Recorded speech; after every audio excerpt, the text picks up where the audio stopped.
Pemirsa, salah satu resiko yang harus dihadapi oleh masyarakat Indonesia adalah resiko umur panjang atau longevity risk.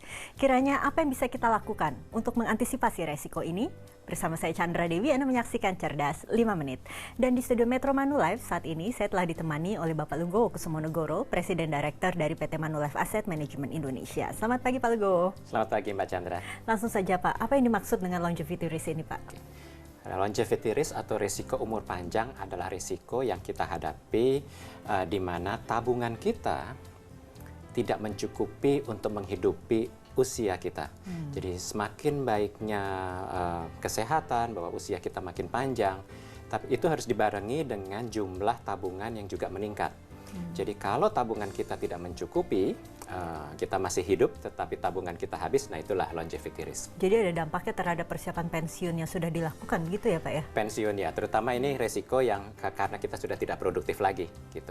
Oke, terkadang kita sebagai anak, ini biasanya longevity risk pasti yang bisa kita lihat adalah kepada orang tua nih Pak ya. Iya. Dan pastinya ada yang harus kita lakukan untuk menunjukkan kasih sayang kita, cinta kita kepada orang tua kita ya, untuk menghadapi longevity risk ini. Apa kiranya?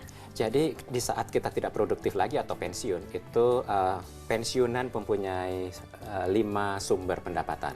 Ada jaminan pensiun, ada jaminan sosial, ada juga kerja lagi, ada juga tabungan yang kita simpan sejak kita produktif. Nah, yang kelima adalah bantuan dari keluarga atau dukungan dari keluarga. Nah, survei kita yang kita lakukan di Manulife itu menunjukkan bahwa hanya 18% dari orang tua yang mau menggantungkan hidupnya dari anak-anaknya.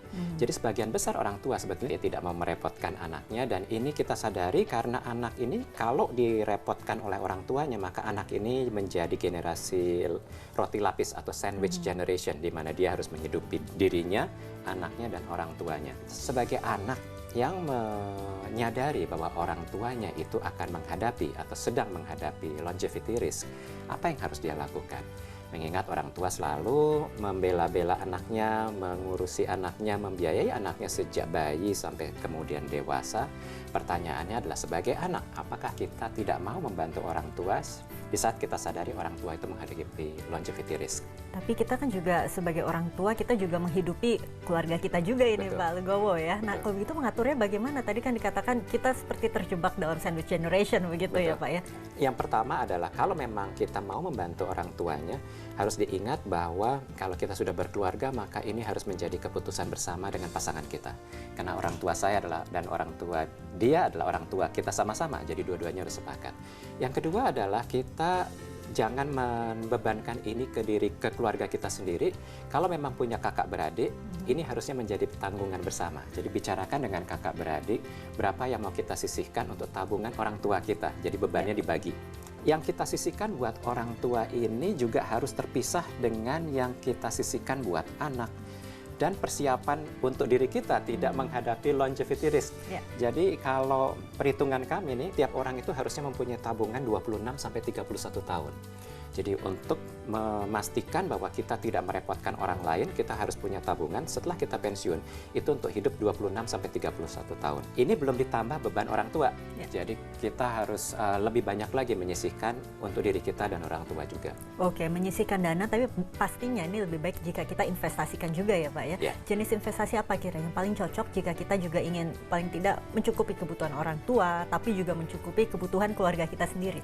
Tergantung orang tuanya, kira-kira dia membutuhkan dananya dalam waktu dekat atau waktunya masih panjang.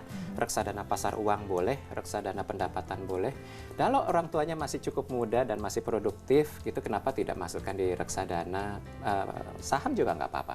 Yang penting kita sisihkan dan kita sepakati dengan pasangan dan keluarga, itu yang lebih penting.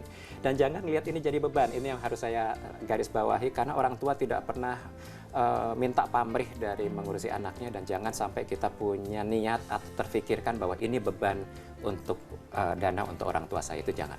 Baiklah, Pak Lugowo, terima kasih banyak Pak ya atas kehadiran dan informasinya. Dan pemirsa, demikianlah Cerdas 5 Menit, Cerdas Finansial untuk episode kali ini. Saya Chandra Dewi, terima kasih dan sampai jumpa. Dipersembahkan oleh